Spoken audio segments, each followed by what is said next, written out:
성령 하나님의 감동으로 이 야고보서를 쓴 야고보 사도는 이 사도행전 12장의 그 칼에 찔려 사도분들 중에서 제일 먼저 순교하는 그 야고보 사도가 아닙니다. 예수님의 12제자로서 그 요한복음, 요한일서, 2서, 3서, 요한계시록 쓴 그 요한의 형제인 야고보가 아니고요. 그 예수님을 처녀로서 성령님으로 인해 성령님의 역사하심으로 잉태해서 예수님을 낳은 그 마리아 있지 않습니까? 마리아랑 예수님의 아버지 요셉과의 사이에서 태어난 육신적으로 예수님의 친동생이에요. 그 친동생 야고보가 그 하나님의 감동을 통해 쓴 것이 바로 야고보서입니다. 하나님께서는 야고보서를 통해 그 믿는 자들에게 반드시 뒤따라야 할 믿는 자다운 행위를 강조하시는 것입니다. 그래서 야고보서에서 가장 중요한 말씀이라고 감히 말씀드릴 수 있는 게 2장 18절의 말씀인데 이렇게 써 있습니다. 나는 행함으로 내 믿음을 보여주겠다. 그렇게 얘기합니다. 믿음이 있다고 그러면서 행함이 없는 것은 옳지 않다. 어떻게 보면 가짜다. 믿음이 있으면 반드시 믿는 자다운 행함이 뒤따르게 돼 있다라는 말씀을 계속 이렇게 이야기하시는 것이죠. 그러면서 오늘 특별히 본문 3장에서는 그 믿는 자다움 중에서도 믿는 자들의 그 어떤 말하는 것에 관련해서 말씀을 해주고 계십니다. 1절에 보니까요, 이런 말씀이 나옵니다. 내 형제들아, 너희는 선생된 우리가 더 큰 심판을 받을 줄 알고 선생이 되지 말라. 선생이 된 사람들, 뭐 가르치는 자라든가 이끄는 자라든가 지도자든가 뭐 가정에서는 부모님 같은 존재들이겠죠. 그런 존재들이 더 책임이 막중하다. 만약에 믿는 선생이라면 더 믿는 선생다운 행동이 많이 나타나야 될 것이다 라는 말을 하면서 뒤에 문맥상 말과 관련된 이야기를 한다는 것을 알 수가 있습니다. 그도 그럴 것이 이 앞에서 이끌고 가는 사람들, 뭔가 가르쳐주는 사람들, 보호해주는 사람들, 이런 사람들이 말이 참 중요한, 그 사람이 한 사람의 어떤 인생을 바꿔놓을 수도 있어요. 저는 지금도 굉장히 좀 신비하게 생각하는 일이 있는데, 제가 고등학교 2학년 겨울방학 때 일이에요. 고등학교 2학년 때 겨울방학 때. 제가 그 고등학교 2학년 겨울방학 때까지 공부를 너무 열심히 해가지고, 고등학교 2학년 겨울방학쯤 돼서 제가 공부에 회의를 느끼게 됩니다. 너무 지겨운 거예요. 너무 열심히 해가지고. 공부가 딱 하기 싫어진 거예요. 그래가지고 집에다가도 난 공부가 너무 하기 싫다. 대학도 안 가겠다. 대학 가면 또 공부해야 될 거 아니냐. 공부 너무 열심히 해서 지쳤다. 딱 선포를 해버렸어요. 그러고 있는데 하루는 어머니께서 새벽 예배를 갔다 오시는 거예요. 저에게 딱 그러시는 거예요. 저한테. 너 그 과를 가보는 게 어떻겠니? 그럼. 어느 과인지는 말씀 안 드릴게요. 너 그 과를 가보는 게 어떻겠니? 딱 그럼.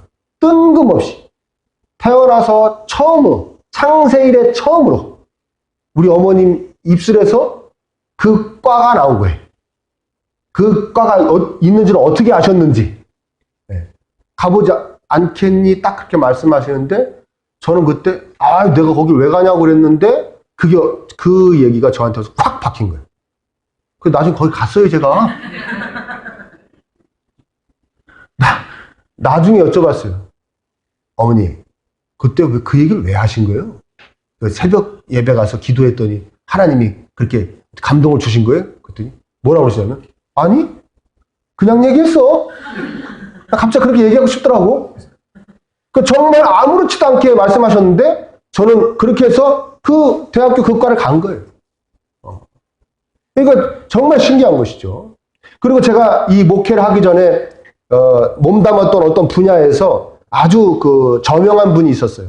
다 그 스승님 같이 모시는 분이 있었는데 그분이 회식 자리에서 저한테 그냥 저 앞에 앉아 있으니까 그냥 인사말로 하신 것 같아요. 대수롭지 않게 저에게 어떤 칭찬을 해주셨는데 그분은 그냥 아무 생각 없이 하신 것 같은데 저는 그게 어떻게 새겨져가지고 늘 그 칭찬 한마디가 생각나면서 그게 감사하고 그게 저를 신명나게 해주고 막 그러더라고요. 이게 굉장히 중요한 것이죠. 반대로 또 이렇게 가르치고 이끌고 또 지도자들, 또 가정에서 보면 뭐 가정에서는 부모님, 학교에서는 뭐 선생님, 또 뭐 회사에서는 뭐 사장님 이런 분들 있지 않습니까? 이런 분들의 말이 사람의 인생을 방금 전에 제가 예를 든 건 아주 긍정적으로 영향을 준 것인데 사람 인생에 부정적으로 바꿔놓을 수도 있습니다. 그게 뭐냐면 그 아무렇지도 않게 툭 던진 말이 사람의 인생을 갖다가 힘들게 할 수가 있어요. 제가 어느 교회 목사님한테 들은 얘기인데 그 교회에 여자 전도사님이 계세요. 여자 전도사님 계신데 이분이 이제 말씀하시는 거예요.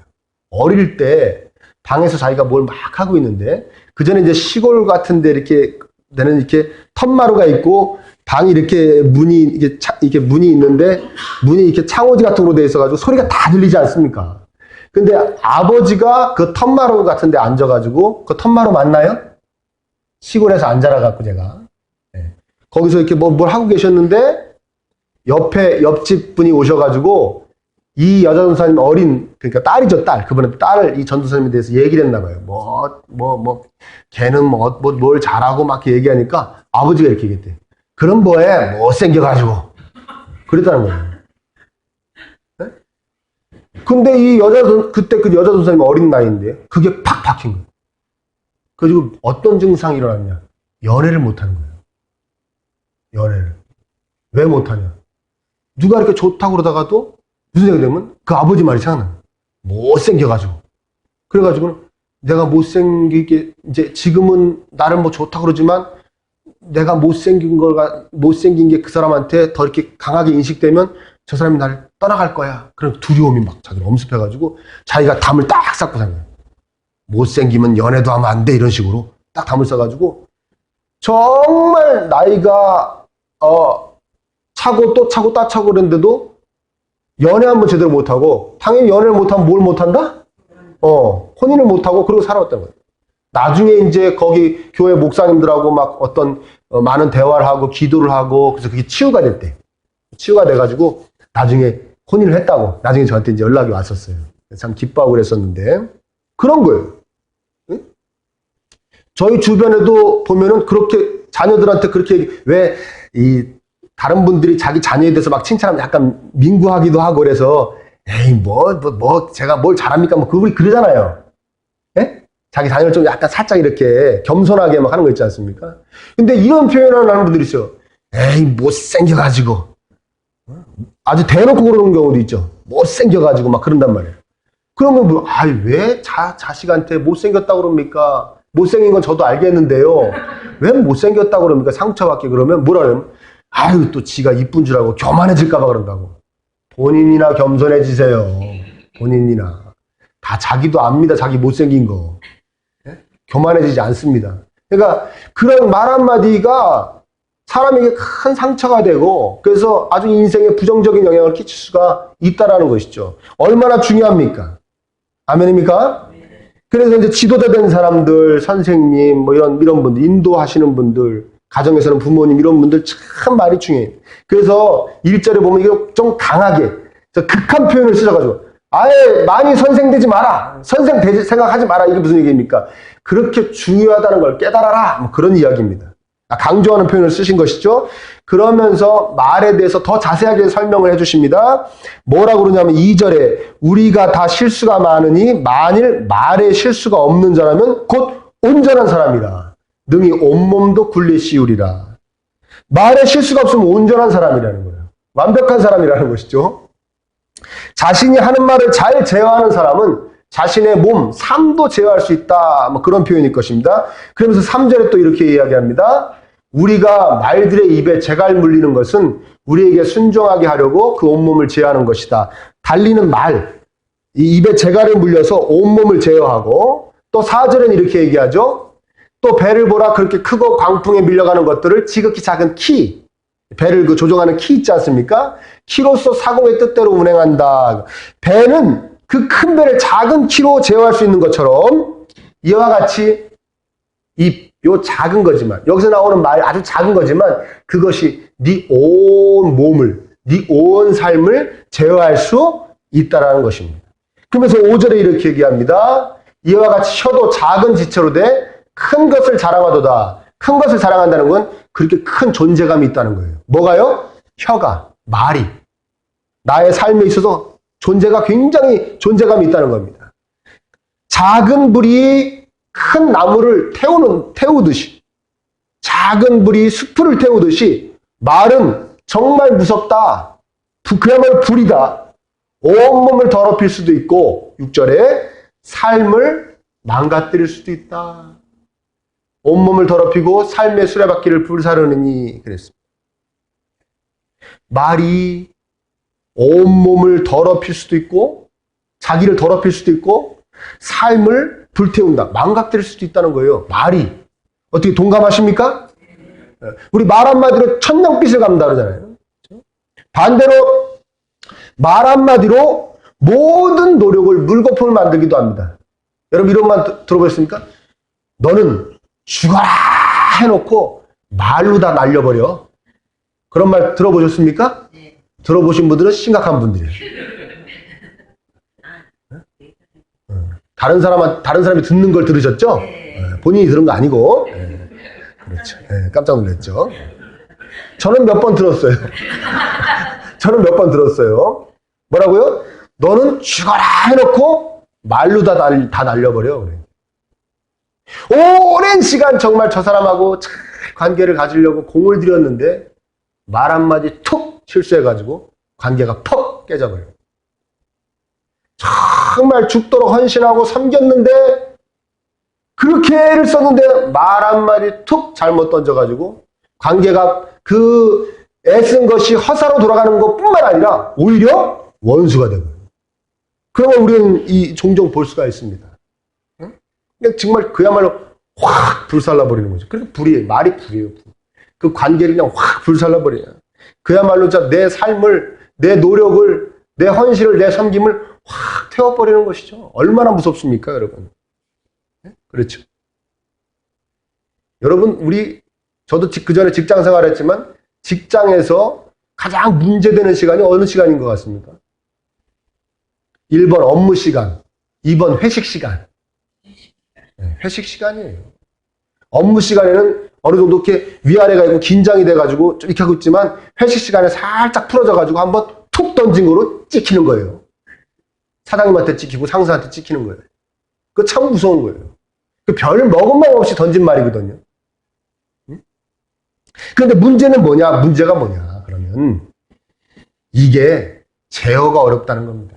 내 마음대로 조정이 안 돼. 조절이 안 된다는 것이요. 7절과 8절 한번 같이 읽어볼까요? 7절부터 8절까지 시작. 여러 종류의 짐승과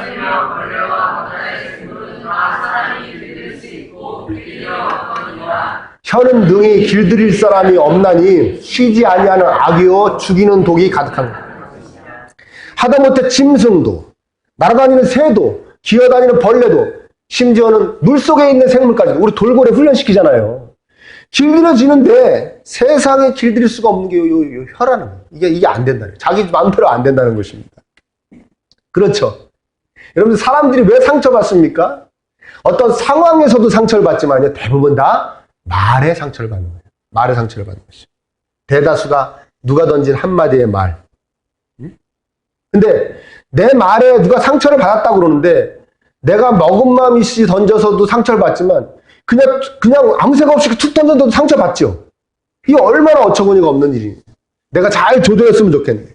그리고 저는 살면서 참 이거 아주 뼈저리게 느낀 건데 적당한 타이밍에 적당한 내용으로 적당한 표현을 써서 말을 하면 참 좋을 텐데. 네? 그게 정말 어려운 거예요.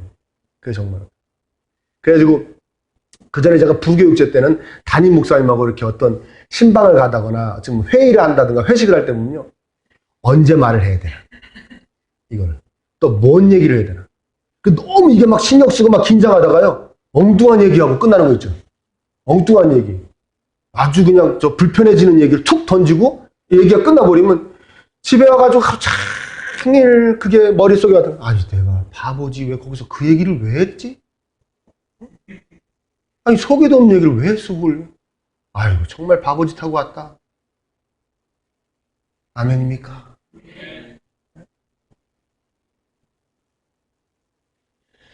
사람들을 만나러 갈 때 이야기합니다.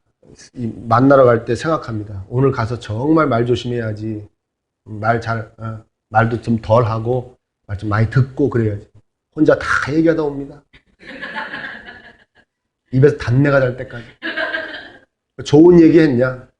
다른 사람 욕하고. 그것도 집에 와서 생각하는 거야. 집에 오면서, 내가 왜 그랬을까? 내가 왜 이러나? 도대체 제어가 안 되는 거예요. 저만 그런가요? 적당한 타이밍에, 적절한 내용에, 적절한 표현을 써서 탁 이야기하는 건 정말 좋을 텐데. 그래서 좀 그렇게 얘기하는 사람도 있거든요. 너무 부러운 거예요. 어떻게 저렇게 부러워? 책을 많이 읽어서 그런가? 공부를 많이 해서 그런가? 가정교육이 잘 된 건가? 너무 부러운 거예요. 그런 사람도 있거든요. 그런 사람 보십니까? 근데 신기한 건 우리가 부러워하는 그 사람도 집에 가면서 후회해. 나 왜 이렇게 말을 못하지? 참 어려워요. 여러분 욥기 읽어보셨습니까? 욥기가 그 욥이 심한 고난을 당합니다. 가족들이 하루아침에 다 죽어버리고요. 모든 재산을 잃고요. 자기는 막 피부병 비롯한 막 각종 병이 걸려가지고 기와장으로 얼마나 가려우면 몸을 막 벅벅 긁는 그런 신세였는데 그 욥을 위로하러 친구들이 옵니다. 친구들이 와서 욥한테 이야기를 합니다. 위로한답시고 이야기를 합니다. 죄다 맞는 말입니다. 죄다 맞는 말인데 하나님은 그 친구들을 책망합니다. 저는 그 책망의 이유를 그렇게 생각해요. 너네들이 하는 말이 다 맞지만 지금 이 심한 고난을 당하고 있는 욥에게 할 말은 아니다. 상황에 적절하지 않다는 거예요. 상황에 적절하지 않다. 그러니까 상황에 적절하지 않은 말은 독이 되는 거예요. 맞는 말일지라도. 이해되십니까? 그렇죠. 정말 어떻게 적절한 그 말을 탁 상황에 맞는 말을 해야 되는데 저도 그 전에 이제 새가족 신방을 갔어요. 저 부교육자 때. 근데 그 주에 그 일만 없었으면 되는데 그 주에 회의를 했는데 담임 목사님이 신방 가면 칭찬을 많이 해라 막 이런 말씀을 하신 거예요. 강조를 막 하셨어요. 그 새가족 신방을 딱 갔는데 앞만 봐도 칭찬할 게 없어. 뭘 칭찬할까? 또 저는 또 순수한 데가 있어가지고 또 하라는 대로 하거든. 막 칭찬하려고 막 하는데 딱 보니까 그 신방을 받는 그 분이 여자분인데 파마를 한 지 얼마 안 된 것 같더라고요. 파마한 게. 그 줬다는 칭찬하려고 머리가 아주 예쁘게 되셨습니다. 아주 파마가 좋네요. 파마를 어떻게 했냐면 옛날 그 아프리카 토인 같이 하셨더라고요. 빠글빠글빠글하게. 그래서 거기다가 또 뭘 발랐나 봐. 뭐 오일 같은 걸 발랐는지 바짝바짝바짝 거리더라고요. 머리가 정말 잘 되셨네요. 그랬어요. 그 다음 주부터 교회 안 나와요. 그래서 그 전도한 분한테 원망을 얼마나 들었는지.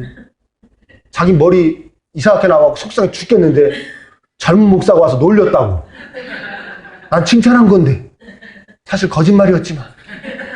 적절하지 않은 말을 써서 잘못된 건가요? 아니면 거짓말해서 망한 건가요? 아무튼 망했어요. 얼마나 욕을 먹었는지 제가 원망을 듣고 그런지 몰라요. 힘든 거예요. 이쯤 되면 우리 학교 가는 자녀, 직장 가는 자녀에게 아니면 회사 가는 남편에게 이렇게 얘기해야 됩니다. 차 조심하세요. 차 조심해라가 아니라 뭐에 조심하라고 그런다고요? 말 조심해라. 여보 말 조심하세요. 한 방에 가요. 특히 사장님 앞에서 말 조심하세요. 한 방에 가요. 이렇게 해야 돼요. 말이 그렇게 무서운 거란 말이에요. 성경은 분명히 얘기해요. 말은 불이다. 독이다.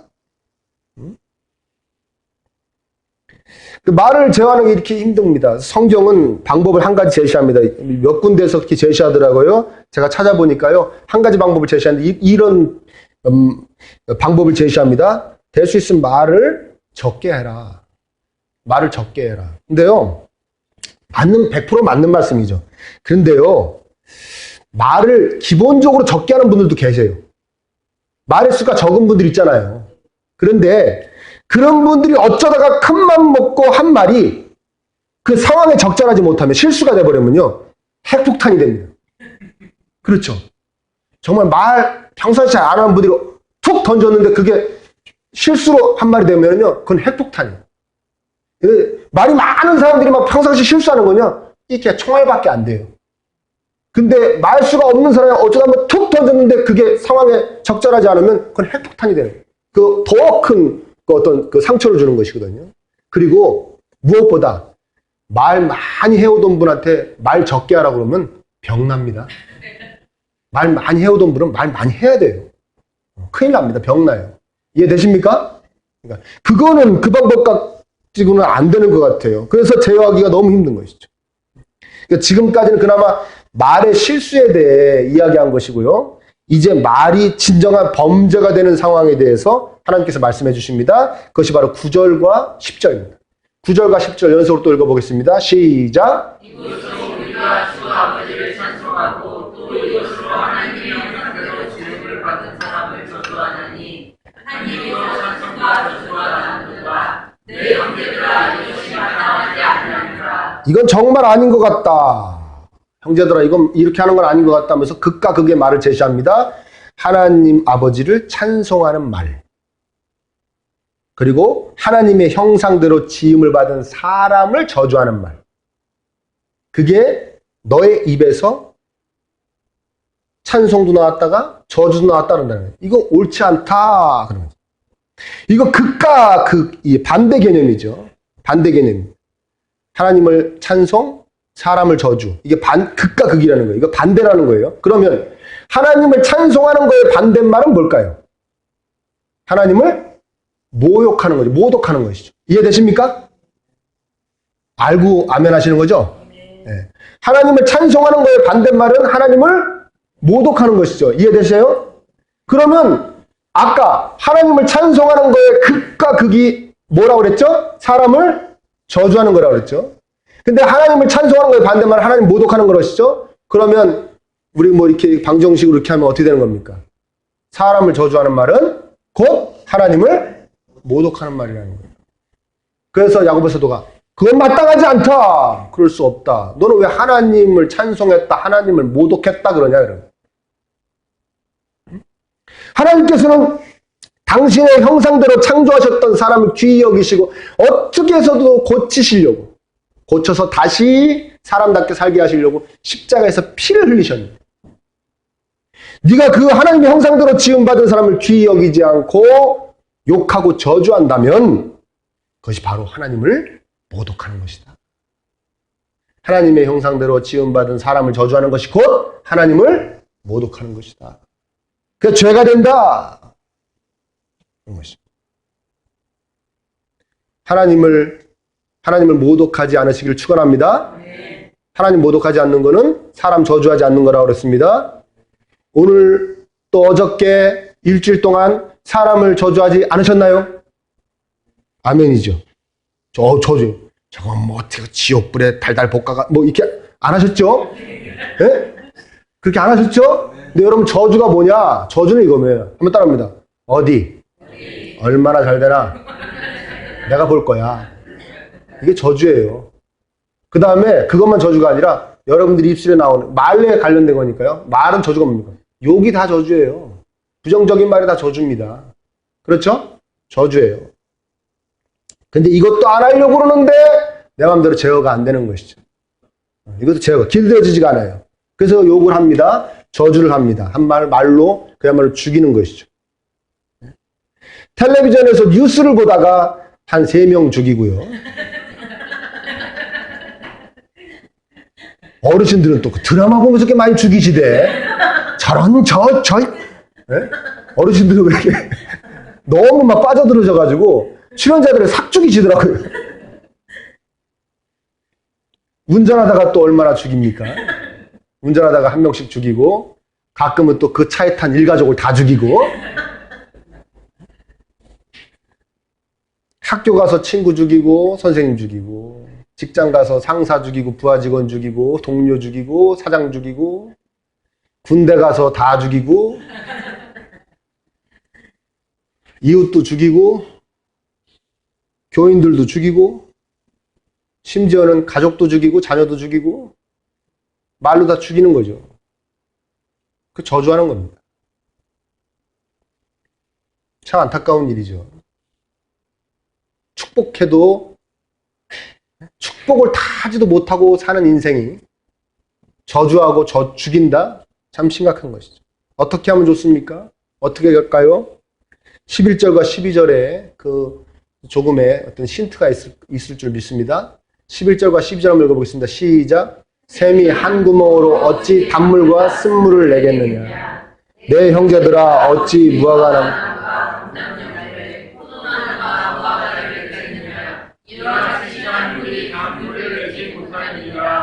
그 샘에 쓴물, 짠물이 잔뜩 고여 있으니까 그 샘에서 쓴물이 나올 수밖에 없다는 것이죠. 쉽게 얘기해서 네 입에서 좋은 말 나오려면 네 속이 좋아야지. 그거죠. 할렐루야.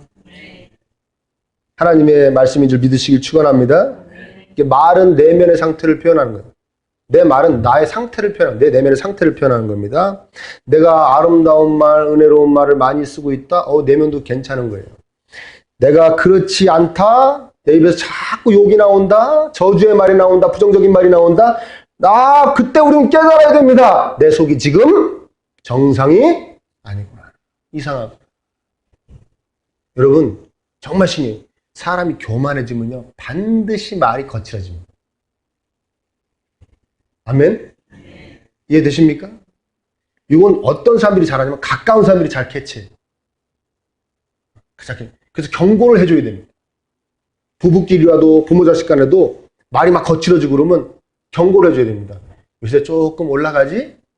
경고를 해줘야 돼. 뭐라고 경고한다고요? 요새 조금 올라가지? 뭐가 올라간다는 얘기예요? 마음이 올라간다는 얘기예요. 교만해진다는 얘기예요.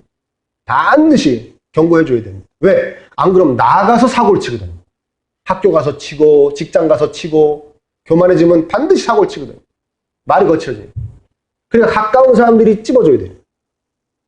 가까운 사람들이 찝어줘요. 물론 가장 좋게 찝어주시는 분은 하나님인 줄 믿습니다. 하나님이 찝어주셔야 됩니다. 속을 깨끗이 해야 됩니다. 그래서 속을 깨끗이 해야 되는 거예요. 무의식적으로 튀어나온 말을 변화시키려면 그 말이 튀어나오는 우리 속을 다스려 놔야 됩니다. 제가 언젠가 말씀드렸죠? 무의식적으로 내가 어떻게 할 수 없는 것을 제어하려면 의식적으로 할 수 있는 걸 해야 된다고 그랬죠. 기억나십니까? 이 손으로 코 만지고는 거는 무의식적으로 만지니까 어쩔 수 없으니까 그러면 감기가 안 걸리려면 어떻게 된다? 손을 의식적으로 할 수 있는 거 깨끗이 씻으면 된다. 그렇죠? 무의식적으로 말이 툭 튀어나온 거는 내가 어떻게 할 수가 없어요. 그럼 어떻게 하느냐? 의식적으로 할 수 있는 거 어떻게 하느냐? 내 속을 깨끗이 해야 됩니다. 뭘로 우리는 우리 속을 깨끗하게 할 수 있습니까? 말씀과 기도. 내 속을 깨끗이 해놔야 됩니다. 그래 말에 실수도 없어지고 저주하는 말도 하지 않게 되는 것입니다. 아멘입니까? 기도해야 됩니다. 하나님 제 입에 하나님의 재갈을 물려주십시오. 그래서 말의 실수를 적어지게 해주세요. 아멘? 그리고 적절한 말, 참 지혜로운 말, 적당한 말 할 수 있도록 지혜의 말씀으로 속을 채우는 겁니다. 성경 말씀은 속을 채우는 겁니다. 다 지혜로 가득 차 있거든요. 지혜의 말씀은 내 속을 채우는 것이죠. 사람이 들어간 게 나오게 되어 있어요. 아멘입니까? 음식물도 들어갔던 게 나오는 것 같이 말도 똑같아요. 들어간 게 나오는 겁니다. 그럼 뭘 넣어야겠습니까? 말씀을 넣어야죠. 하나님의 은혜로운 지혜의 말씀을 넣으면 은혜로운 지혜의 말이 나오게 될 줄 믿습니다. 그리고 깨끗한 말을 할 수 있도록 말씀으로 내 속을 깨끗하게 해야 됩니다. 말씀의 능력 아닙니까? 그게? 말씀은 지혜만 지식만 주시는 것이 아니라 능력을 주시잖아요. 내 속을 깨끗하게 하십니다. 그냥 뭐 정신 수양하듯이 하는 것이 아니고요. 예수님의 영에 푹 젖어들어서 예수님의 영이 나를 완벽하게 장악하셨어요. 아멘. 그래서 정말 이때는 저주할 만한데 아름다운 말을 할 수 있는 그런 심령으로 변화되어야 될 줄 믿습니다. 여러분 명심하십시오. 마귀가 한 영혼에게 엄청난 상처를 주려고 나의 혀를 사용할지도 모른다. 어떻게 한다고요? 한 영혼을 망쳐버리려고 엄청난 상처를 주려고 나의 혀를 마귀가 사용할지 모른다는 생각을 하시길 바랍니다. 반대로 하나님께서 크게 쓰실 사람들에게 꿈을 심어주기 위해서 내 입을 사용하실지도 모른다는 생각하셔야 될 줄 믿습니다. 아멘. 여러분의 자녀를 크게 쓰시려고 여러분의 입술을 사용하실지 모릅니다. 그 자녀의 인생을 바꿀 수 있는 말을 하게 하실지도 모릅니다. 여러분의 입술을 사용하실지 모릅니다. 늘 그 생각을 하시길 축원합니다. 하나 덧붙이자면 우리 2절 한번 보죠. 2절 한번 읽어보겠습니다. 시작. 우리가 다 실수가 많으니 나는 말을 실수가 없는 자라면 곧 온전한 사람이라 능히 온몸도 불려시우리라. 우리가 다 실수가 많으니 뭐의 실수가 많다는 거예요? 말의 실수가 많다는 거예요. 우리 중에는 누구도 포함되어 있을까요? 야고보 사도도 포함되어 있어요. 아, 사도님도 말 실수를 하시나 봐요. 네? 아멘입니까? 말 실수 하시죠. 말 실수 하시는 것이죠. 자, 그러니까 사도님, 예수님과 그렇게 가깝게 예수님의 영으로 젖어 사는 사도님도 말에 실수가 있는 거 보니까 사람은 늘 말 실수를 하게 마련인가 봅니다. 그러니까 우리가 이 점을 우리 삶의 기본으로 깔자고요. 뭘 까냐? 사람은 말 실수를 한다. 아멘? 기본으로 깔자고요. 여러분들에게 누가 하는 말, 그래서 여러분 기분 나빴던 그 말, 악의가 있어서 먹은 마음이 있어서만 하는 말이 아닙니다. 상당수는 그냥 툭 던진 말의 실수입니다. 그런데 왜 그 실수한 것으로 내가 분해하고 속을 끓이고 그 사람을 미워합니까? 그러지 말자고요. 아멘? 여러분 먹은 말 없이 그냥 툭 한번 실수로 그냥 툭 상황에 적절하지 않은 말을 했는데 그 상대편이 막 그거 갖고 막 분해하고 막 여러분들을 막 증오하고 그런다면 여러분 마음이 어떻겠어요? 무슨 말인지 되십니까? 예. 그러니까 우리 그걸 전제하자고요. 사람 다 말 실수를 한다. 실수했을 거야. 뭐 했을 것이다? 실수했을 거야. 그래, 나 미워서 한 말이 아니야. 나 들으라고 한 말이 아니야. 나 한번 먹이려고 한 말이 아니야. 그냥 말 실수한 거야. 그걸 전제하자고. 근데 말하는 것도 제어가 안 되는 것 같이 이 듣는 것도 잘 제어가 안 되죠. 내 마음대로 안 돼요. 내 의지대로 안 됩니다. 그래서 이 기도를 또 해야 됩니다. 하나님의 제어를 받아야 됩니다. 말씀과 기도를 통해서. 귀도 말씀과 기도를 통해서 제어를 받아야 됩니다. 이렇게 기도해야 됩니다. 하나님, 입에만 재갈을 물려주실 것이 아니라 귀에는 귀마개를 해주세요. 그래서 실수한 말은 귀에 담아두지 않게 해주세요. 아멘. 그냥 툭툭 털고 넘길 수 있게 해주세요. 기도하시는 여러분 되시길 축원합니다. 이사야서 57장에 이런 말씀이 나옵니다. 입술의 열매를 창조하는 자 여호와라는 표현이 나옵니다. 이게 쉽게 얘기하면 뭐냐면요, 하나님께서 내가 말한 대로 내 삶의 열매를 맺게 해주신다는 거예요. 그래서 입술의 열매를 창조하는 자 여호와 그러는 겁니다. 아멘? 내가 말한 대로 하나님께서 내 삶의 결과물을 만들어 주신다는 거예요. 얼마나 무서운 얘기입니까, 여러분? 아니면 또 얼마나 축복의 말씀입니까? 아멘?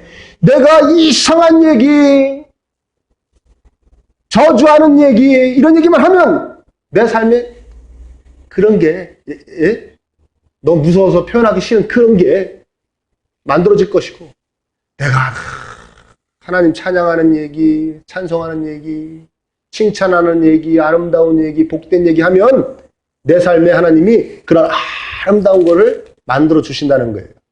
누구 말씀입니까? 하나님 말씀이에요.